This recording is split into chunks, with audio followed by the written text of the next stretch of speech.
Hello SK யாரு? Madam ஏதாவது வேணுமா? ஏதோ வேணாம். என்ன ராகாஜி சாதிச்சு? அட என்னப்பா? மேடம் உங்க வீட்டுக்காரர் எங்க மேடம்? அவர் கடைக்கு போயிறாரு. இப்ப என்ன அதுக்கு? உங்க பசங்க வெளியில போயிருக்காங்க. என்னது கேக்குற? உங்க மாமியார் மாமனார் எங்க போறாங்க? யோ, மாமியார் இல்ல மாமனார் இல்ல, அவங்க தொல்லையில இருந்து இங்க வந்திருக்கோம். இங்க வந்து கத்திட்டு இருக்க. நீங்க மட்டும் தான் இருக்கீங்களா? ஆமா, என்னது கேக்குற? நல்லதா போச்சு. பாய் கமால். ஏய், யார் நீங்களா? யாரு? ஏய், யாரா நீங்களா? கத்தன குத்துடுவேன். வேணாம். நீ பேரிக்க மாட்டியா? அவன் பை மூட்டி மாதிரி நீ என்னடா பேசும் பேசி எடுக்கிறா? வரும்பா.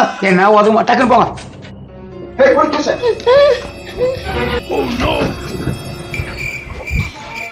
ஐயோ, எல்லாத்தையும் எத்தனை போயிட்டாங்களே. திருப்பி யாருன்னா வந்து கேட்டா யாரும் இல்லைன்னு சொல்லாத, இருக்கிறான்னு சொல்லுன்னா உன் நல்லதுதாம்மா சொல்றேன். வாங்கடா போலாம்.